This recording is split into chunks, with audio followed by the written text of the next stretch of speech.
I, 26F, need to provide some background before getting into the current situation. My mom passed away from cancer when I was 8. She was diagnosed when I was 6, and those 2 years were really hard on our family, especially my dad Greg, 50M. After she passed, my dad fell into a deep depression. He tried to stay strong for me, but I could tell he was struggling. He worked long hours at his engineering firm, and my grandmother, Mom's mom, helped raise me during those difficult years. 4 years after Mom's death, my dad met Sarah, 45F, at a grief support group. She told him she was a widow with a teenage daughter Amy, now 28F. My dad was immediately drawn to her because she seemed to understand his pain. They dated for about 6 months before getting married. Looking back, everything happened really fast, but at the time, I was just happy to see my dad smiling again. Sarah and Amy moved into our house, and at first, everything seemed perfect. Sarah was attentive and kind, always making sure to include me in activities. But slowly, things started to change. It was subtle at first. Sarah would plan shopping trips with just Amy, or she'd help Amy with her homework while telling me to figure things out on my own because I was smarter and didn't need help. When I tried to talk to my dad about feeling left out, Sarah would always be there to explain how I was just having trouble adjusting and needed time. The real problems started when I was 16. Sarah began suggesting that my dad should put our house in both their names. This was the house my mom and dad had bought together, the one where all my childhood memories with Mom were made. My mom had worked 2 jobs to help with the down payment, and it meant a lot to me. When I overheard them discussing it, I tried to object, but Sarah turned on the waterworks. She said she felt like an outsider in her own home and that my dad didn't trust her. My dad, not wanting to upset his new wife, agreed to add her name to the deed. Around this time, Sarah's treatment of me got worse. She would forget to wash my laundry but always had Amy's clothes clean and folded. She would make my favorite meals but deliberately add ingredients I was allergic to, then act apologetic when I couldn't eat them. The worst part was how she would do all this when my dad wasn't around, and then act completely different when he was home. Amy and I never really got along, but we maintained a civil relationship. She was always distant, almost like she was hiding something. Now I understand why. Looking back, there were times when she seemed uncomfortable with her mom's behavior, but she never said anything. 2 years ago, my grandmother passed away. She had always been worried about me after my mom died, especially after seeing how Sarah treated me when she visited. She left me a significant inheritance, including my mom's jewelry collection and some family heirlooms that had been passed down for generations. The inheritance also included a substantial amount of money that my grandmother had saved specifically for me. This is when Sarah showed her true colors. She started talking about how families should share everything. She would make comments about how Amy was struggling to pay for graduate school while I had all this extra money. She even tried to convince my dad that as my parent, he had some right to help manage the inheritance. When I refused to share anything, she started crying to my dad about how I was being selfish and turning into a spoiled, entitled person. Last month, I was helping my dad organize his home office. Sarah never lets him organize anything, claiming she has a system. While sorting through old paperwork, I found a box of documents hidden behind some books. Inside were credit card statements, collection notices, and legal documents showing that Sarah had been in massive debt when she married my dad. We're talking about hundreds of thousands of dollars in credit card debt, unpaid loans, and even some gambling debts. But that wasn't the worst part. I found emails between Sarah and Amy from before the marriage, discussing their plan. Sarah had specifically joined a grief support group to find a wealthy widower. They had researched my dad, figured out his net worth, and planned how to get him to marry her quickly before he could discover her financial problems. There were even emails about how to convince him to add her to the house deed and joint accounts. When I confronted Sarah with these documents, she didn't even try to deny it. Instead, she broke down crying, claiming she had been desperate and afraid when she met my dad, but had genuinely fallen in love with him later. She begged me not to tell him, saying it would destroy their marriage and our family. I gave her 24 hours to tell my dad herself, or I would. She must have spun some story to him because when I tried to show him the evidence, he refused to even look at it. He said Sarah had already told him about some financial troubles from her past, and that everyone deserves a second chance. He accused me of trying to cause problems because I was jealous of his relationship with Sarah. I was furious. This woman had deliberately targeted my grieving father, lied about being a widow. I later discovered her first husband was very much alive, hidden massive debts, and manipulated her way into our lives. She had spent years subtly pushing me away from my dad, and now she had him so wrapped around her finger that he couldn't even see the truth. I packed my bags that day and moved in with a friend. My dad keeps calling and leaving messages about how I'm being unreasonable and tearing the family apart. Sarah has been posting on social media about how heartbreaking it is when children let money and jealousy destroy their family relationships. My mom's side of the family supports me, but my dad's relatives keep saying I need to forgive and forget for the sake of family harmony. But I can't forget. This woman targeted my vulnerable father, lied her way into our lives, tried to push me out, and now wants to get her hands on my inheritance. Ida for refusing to have anything to do with them and protecting my inheritance through legal means? Update 1: The past 2 weeks have been absolute chaos. After I moved out, Sarah started calling all our family friends and relatives, telling them I had a mental breakdown because of unresolved grief over my mom's death. At first, I ignored it because I didn't want to engage in her drama, but then something unexpected happened. Amy showed up at my workplace 3 days ago. I almost didn't recognize her because she looked terrible, like she hadn't slept in days. She asked if we could talk somewhere private. I was hesitant, but something about her demeanor made me agree. We went to a nearby coffee shop, and what she told me turned my whole world upside down. Apparently, Sarah had done this exact same thing before, multiple times. The story about being a widow? Complete lie. Amy's real dad is alive and well, living in California. He wasn't some deadbeat who abandoned them like Sarah had told everyone. He was actually a successful businessman who Sarah had targeted, just like my dad. She had married him, convinced him to put assets in her name, maxed out credit cards in his name, and then divorced him when she found my dad, someone she considered a better prospect. Amy showed me documents from her mom's previous marriage and divorce. She had photos, emails, and court documents proving everything. She even showed me a notebook where Sarah had written detailed plans about how to manipulate different men she was targeting. My dad wasn't even her first choice. She had been working on another widower from the grief support group, but he got suspicious and started asking too many questions.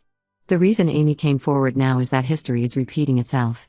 She found recent emails showing that Sarah is already planning her exit strategy from my dad.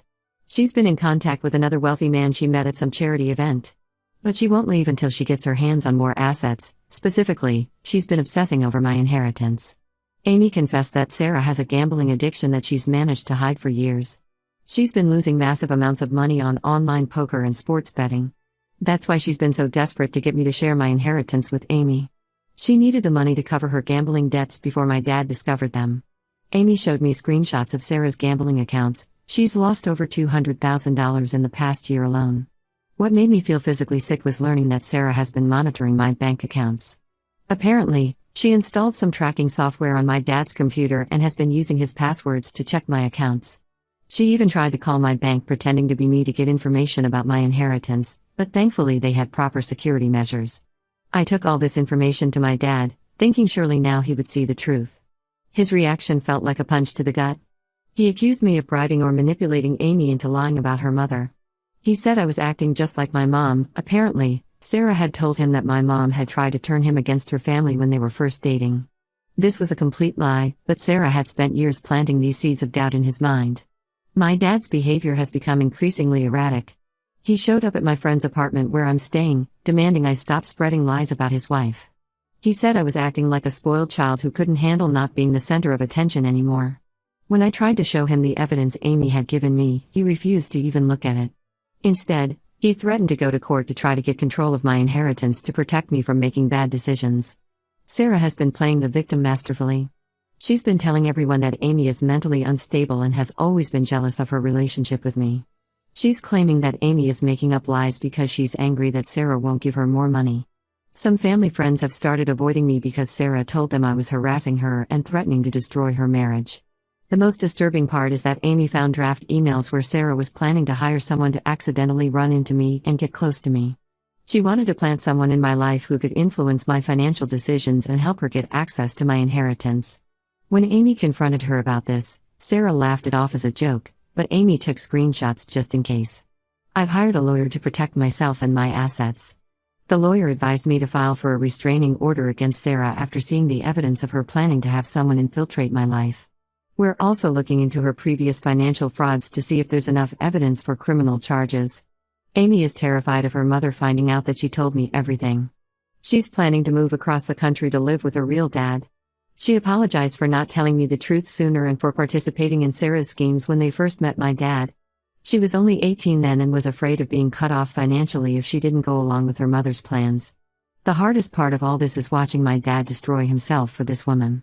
The strong, loving father who raised me seems to have disappeared, replaced by someone I barely recognize. Some of his colleagues have reached out to tell me he's been making mistakes at work and seems distracted all the time. I'm worried about him, but every attempt I make to help him is twisted by Sarah into proof that I'm trying to destroy their marriage. Right now, I'm focusing on protecting myself legally and emotionally. I've started seeing a counselor to help deal with everything, and I'm grateful for the support of my mom's family. But I won't lie, watching my dad choose his manipulative wife over his own daughter hurts more than I can express. Update 2: Just when I thought this situation couldn't get more twisted, everything exploded in ways I never imagined. Last week, I received a message on LinkedIn from a woman named Rachel, 32F. She introduced herself as Sarah's first husband's daughter and said she had been trying to find me for weeks after hearing about our situation through mutual acquaintances. Rachel's story was chillingly similar to mine. 10 years ago, her dad had also been a grieving widower when Sarah joined his grief support group. Sarah had used the same tactics, rushing into marriage, isolating him from his children, and gradually taking control of his finances. Rachel had also found herself being subtly pushed out of her family home while Sarah favored Amy. She sent me court documents and police reports that showed an even darker side of Sarah. Apparently, when Rachel had tried to warn her dad about Sarah's gambling, Sarah had staged a break-in at their house and blamed Rachel. She even planted evidence to make it look like Rachel had stolen money to support a drug habit. Rachel's dad believed Sarah and cut contact with Rachel for 3 years. By the time he discovered the truth, Sarah had already divorced him and moved on to her next target. Rachel connected me with 2 other families who had similar experiences with Sarah. In each case, she had targeted wealthy widowers with teenage daughters. She would always claim to be a widow herself, use Amy to help her seem more sympathetic, and then systematically work to gain control of their assets. She had perfected her manipulation techniques over the years, learning from each situation what worked best. The most disturbing discovery was that Sarah kept detailed records of everything. Rachel's dad had found notebooks where Sarah had written elaborate plans, including how to exploit each family's specific vulnerabilities. She had even categorized potential targets based on their net worth and how easily she thought they could be manipulated. When I shared this information with my uncle, Dad's brother, he finally took me seriously. He had always been skeptical of Sarah but had kept quiet to keep peace in the family. He helped me compile all the evidence and presented it to my dad when Sarah was away at what she claimed was a wellness retreat, which we later discovered was actually a gambling trip to Las Vegas. For the first time, my dad actually looked at the evidence. The notebooks were what finally broke through his denial. He recognized Sarah's handwriting and entries that detailed plans to manipulate him, including notes about using his grief over Mom's death to rush him into marriage. There were even calculations of how much money she could potentially get from divorcing him once she had enough assets in her name. My dad started doing his own investigation and discovered things even I hadn't known about. Sarah had opened multiple credit cards in his name and maxed them out gambling.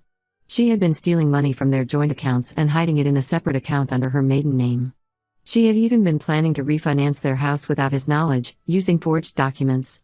When Sarah returned from her retreat, my dad confronted her with everything. Instead of denying it, she tried to blackmail him.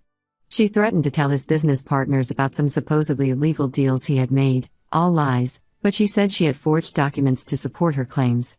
She also threatened to ruin his reputation by accusing him of abuse. But Sarah didn't know that we had anticipated this. My dad had already spoken to his business partners and warned them about potential false allegations. We had also gathered statements from her previous victims and evidence of her past frauds. When she realized she was cornered, she completely changed tactics. She broke down crying, claiming she had a gambling addiction and needed help. She begged my dad to give her another chance, saying she would go to rehab and make everything right.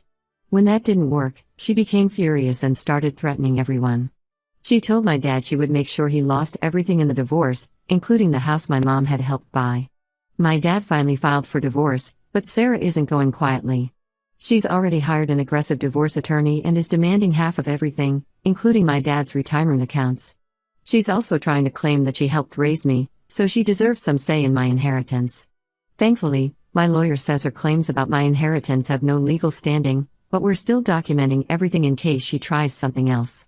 The most surprising development is that Amy has agreed to testify about her mother's schemes if the case goes to court.